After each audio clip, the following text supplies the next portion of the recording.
సజీవుడైన దేవుని ప్రశస్త నామాన ఆయన సన్నిధానంలో కూర్చుని వాక్యం వింటున్న ప్రభు పిల్లలు, మీ అందరికీ నా హృదయపూర్వకమైన ధన్యవాదాలు చెల్లించుకుంటున్నాను.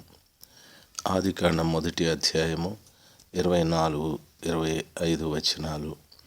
దేవుడు వాటి జాతి ప్రకారము జీవము గల వాటిని, అనగా వాటి జాతి ప్రకారం పశువులను, అడవి జంతువులను భూమి పుట్టించునుగాకని పలికెను. ఆ ప్రకారం ఆయను దేవుడు ఆయా జాతుల ప్రకారము అడవి జంతువులను, ఆయా జాతుల ప్రకారము పశువులను, ఆయా జాతుల ప్రకారం నేపాకు ప్రతి పురుగును చేశాను. అది మంచిదని దేవుడు చూచెను. ప్రియులారా, 24-25 వచనాలు గమనించవలసిన విషయం. సర్వశక్తిమంతుడైనటువంటి దేవుడు సృష్టించినటువంటి ఈ యొక్క జీవం గల వాటిని, జంతువులను, పశువులను, ప్రాకే పురుగులను, అన్నింటినీ కూడా దేవుడు కలుగజేశాడు. భూమిని పుట్టించమని చెప్పాడు. ఆయన నోటి మాట ద్వారా అనేక కార్యములు జరుగుతూ వచ్చాయి. అదే విధముగా ఈ రోజున కూడా సర్వశక్తిమంతుడైన దేవుడు మాట్లాడు ప్రతి మాట ద్వారా ఎన్నో గొప్ప కార్యాలు జరగగలవు మన జీవితంలో కూడాను. ఆ వాక్యమే దేవుడని స్పష్టంగా సెలవిస్తుంది. భూమి మీద ఆయన పుట్టించినటువంటి ఆ యొక్క జంతువులన్నీ కూడా ఆయనకు లోబడి జీవిస్తూ ఉన్నాయి. వాక్యం ఈ రీతిగా చెప్పబడింది. పరిశుద్ధ గ్రంథమైన బైబిల్లో అనేక మంది జంతువుల విషయంలో దేవుడు చెప్పినట్టుగా ప్రతి ఒక్క జంతువు చేసినట్టు వాక్యము సెలవిస్తుంది. సంఖ్యాకాండం 22వ అధ్యాయం 28వ వచనంలో బిలాము అనే ప్రవక్త విషయంలో దేవుడు గార్ధబొమ్మనకు, గాడిదకు నోటినిచ్చాడు. ఆ ప్రవక్త ఎదుట దూత ఖడ్గం పట్టుకొని నిలబడి ఉన్న సమాచారము ప్రవక్తకు కనిపించగానే బిలాముకు హెచ్చరించటానికి గవానికి నోటినిస్తే అది అతన్ని హెచ్చరించినట్టు ఆ వాక్యంలో మనకు కనబరచబడుతుంది. గాడిద నిజంగానే దేవునికి లోబడ్డది. ప్రవక్త అయిన సామాన్యుడైన గాడిద చెప్పుటకు సిద్ధపడ్డది. ఈరోజు తప్పు చేసినటువంటి అనేక మంది క్రైస్తవులను గద్దించేవారు లేరు, హెచ్చరించేవారు లేరు, బుద్ధి చెప్పేవారు లేరు.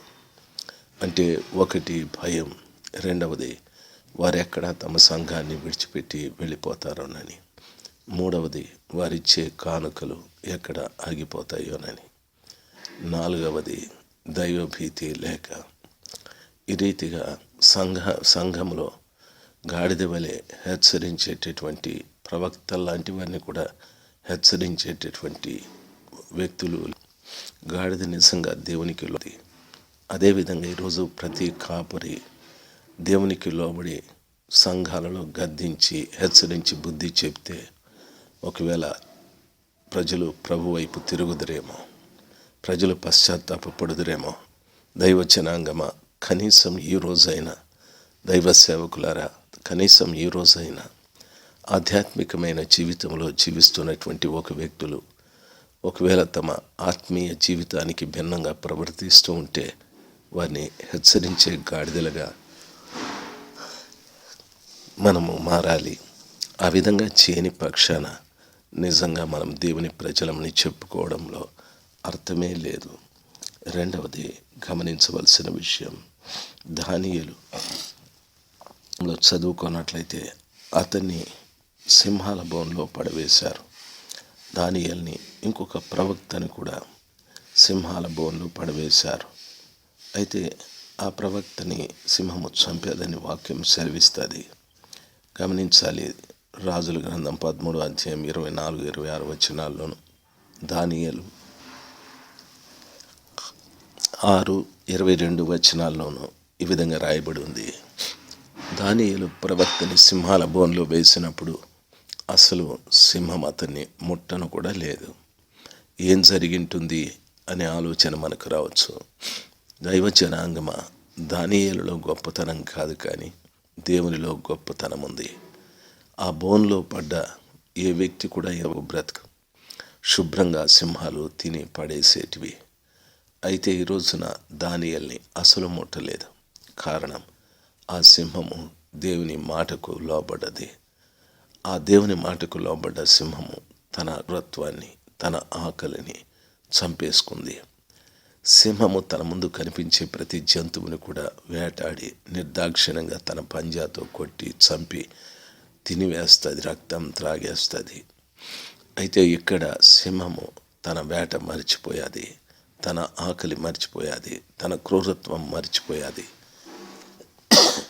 ఈ రోజున చాలామంది వేటాడుతూ ఉంటారు. దాని అర్థం ఎదుటివాని ఎలాగ నాశనం చేయాలి, ఎలాగ పాడు చేయాలి, వాని సేవని ఎలాగ పాడు చేయాలి, వాని కుటుంబాన్ని ఎలాగ పాడు చేయాలి అనే వేటాడే స్వభావం చాలామంది జీవితాలలో ప్రియులరా చంపే గుణాలు ఉన్నాయి.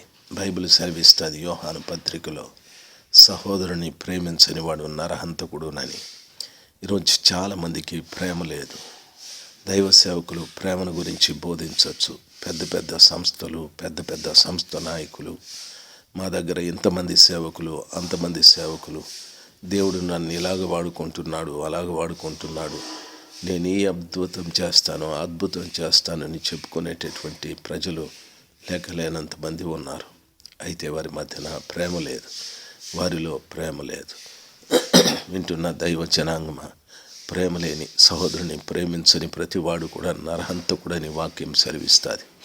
ఆ రీతిగా ఇతరులను చంపి తన ఆకలి తీర్చుకునే ఆ క్రూరత్వము సింహములో ఆ రోజున లేదు.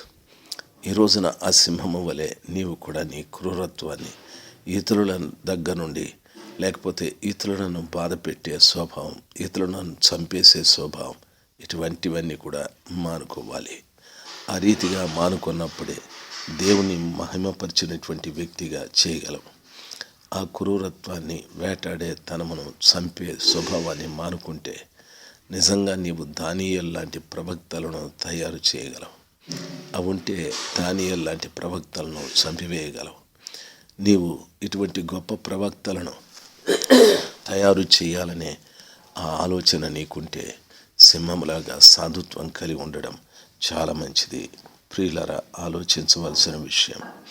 యోనా గ్రంథం 1వ అధ్యాయం 17వ వచనం, 2వ అధ్యాయం 10వ వచనంలో చదువుకున్నట్లయితే, యోనాని మింగిన చేప కూడాను, ఏదైనా ఒక జంతువు లేకపోతే ఒక జీవి తాత్యపి పదార్థము దశపటికంతా కూడా జీర్ణమై అది ఇక బయటకు వస్తుంది, మల రూపంలో బయటికి రావాల్సి ఉంటుంది.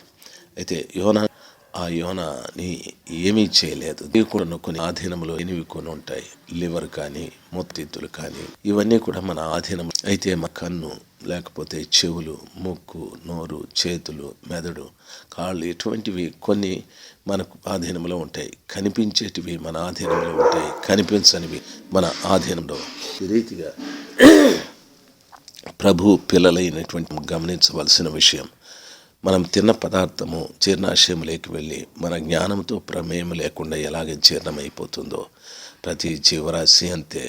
చేప కడుపులో యోనా 3 రోజులు ఉన్నప్పటికీ అతడు జీర్ణం కాలేదు అంటే దాని అర్థం అది యోనా మహత్యము కాదు, కానీ ప్రభు యొక్క శక్తి. ప్రభు తిమింగలమునకు ఆజ్ఞాపించాడు, నీ కడుపులో ఉన్న యోనా కాకూడదని. అలాగ చెప్పినప్పుడు చేప చేసిన పని తన అందాల్ని తన స్వాధీనంలో పెట్టుకునింది. జీర్ణాశయం పని చేయకుండా దాన్ని కంట్రోల్లో పెట్టుకున్నది. అంటే దాని అర్థం సెల్ఫ్ కంట్రోల్ అని అర్థం. ఈరోజు చాలామందికి సెల్ఫ్ కంట్రోల్ అంటే తాము స్వాధీనపరుచుకునేటటువంటి శక్తి లేదు. కొంతమంది వ్యక్తులకు తమను తాము స్వాధీనపరచుకొనలేక ఎన్నో బలహీనతల్లో పడిపోతూ ఉన్నారు, బలహీనమైన కార్యాలు చేస్తూ ఉన్నారు, దేవునికి బాధ కలిగించి దేవుని దుఃఖపరిచే కార్యాలు చేస్తూ ఉన్నారు. వింటున్న దైవజనుడా, విశ్వాసి గమనించాలి, నిన్ను నీవు స్వాధీనపరుచుకునే శక్తి ఎప్పుడు నీకు వస్తుంది? బైబిల్ రీతిగా సెలవిస్తుంది. యాకోబు పత్రికలో 3వ అధ్యాయంలో మనమందరము అనేక విషయములలో తప్పిపోవచ్చున్నాము. ఎవడైనను మాట యందు తప్పని వాడైతే వాడు తన సర్వ శరీరమును లోబరుచుకొనగల శగలవాడుగును అంటాడు. మాట తప్పకుండా మనం జీవించగలిగితే చేపని యోనాని మింగిన చేపలాగా మనల్ని మనము స్వాధీనపరుచుకుంటాం. నీ శరీరం నీ స్వాధీనంలో ఉంటుంది. రెండవది, మరలా మీరు భయపడుటకు పిరికితనం గల ఆత్మనివ్వలేదు, ఇంద్రియ నిగ్రహ శక్తి గల ఆత్మనిచ్చానని ప్రభుల వారు సెలవిచ్చారు. ప్రభు ఇచ్చిన పరిశుద్ధాత్మ ఎందుకు అంటే గంతులు వేయటానికా, భాషలు మాట్లాడటానికా, లేకపోతే దేని కొరకు? దయచేసి గంతులు వేయండి, భాషలు మాట్లాడండి. అయితే దేవుడిచ్చిన ఆత్మ ఇంద్రియాలను నిగ్రహ శక్తిలో పెట్టుకోవటానికి అంత శక్తిని ప్రసాదిస్తుంది. యోసేపు ముందు ఒక అందమైన స్త్రీ తాను తప్పు చేయాలని లేదు, ఆమె ప్రేరేపిస్తూ ఉంది. అయితే యోసేపు నిగ్రహ శక్తి కలిగి ఉండటానికి అతడు దేవుని ఆత్మ కలిగి ఉన్నాడు. జనాంగమా గమనించవలసినటువంటి విషయం. ఈ రీతిగా ఎంతోమంది ఎన్నో పరిస్థితుల్లో నిగ్రహ శక్తి లేక పాడైపోయిన వారు చాలామంది ఉన్నారు. ఈ రోజున యోనాను మింగిన చేపలో ఆ యొక్క నిగ్రహ శక్తి ఉంది. దేవుని మాటకు లోబడినటువంటి ఆ చేప నిగ్రహ శక్తి కలిగి జీవించాది. నీవు కూడా ఆ రీతిగా నిగ్రహ శక్తి కలిగిస్తే యోనా లాంటి భక్తులను నీవు లేపగలవు, యోనా లాంటి భక్తులను తయారు చేయగలవు. యోనా ఒక దిన ప్రయాణంలో నినివే పట్టణంలో ఉన్న ప్రజలందరూ గోనె పట్టలు కట్టుకుని బూడిద రాసుకొని యెహోవా దేవుని పదవాల చెంత పశ్చాత్తాపపడే రీతిగా జనమును ఆయన సువార్త ద్వారా నడిపించాడు. దైవ జనాంగమా, ఇటువంటి ప్రవక్తలు మనకు కావాలి. అటువంటి ప్రవక్తలను తయారు చేయటానికి దైవజనుడా, ఓ తల్లి, ఓ తండ్రి, నీ పిల్లల రీతిగా కావటానికి నిగ్రహ శక్తి చాలా అవసరం. ప్రతి ఇంద్రియాన్ని నిగ్రహించుకునేటటువంటి ఆ శక్తిని ప్రభు ద్వారా సంపాదించుకున్నటకు ప్రయత్నం చేయి. దేవుడు నీకు కృపద ఇచ్చేయునుగాక, నీ సంఘమునకు, నీ కుటుంబానికి ఆ కృపద ఇచ్చేయునుగాక. దేవుడు నిన్ను బలపరిచి యోనా మింగిన చేపలాగా, సింహాలు దానియేలు బోనులో ఉన్న సింహములాగా, దేవుడు ప్రవక్తను ఎదిరించిన గాడిదలాగా మిమ్మల్ని తయారు చేయనుగాక. Amen, amen.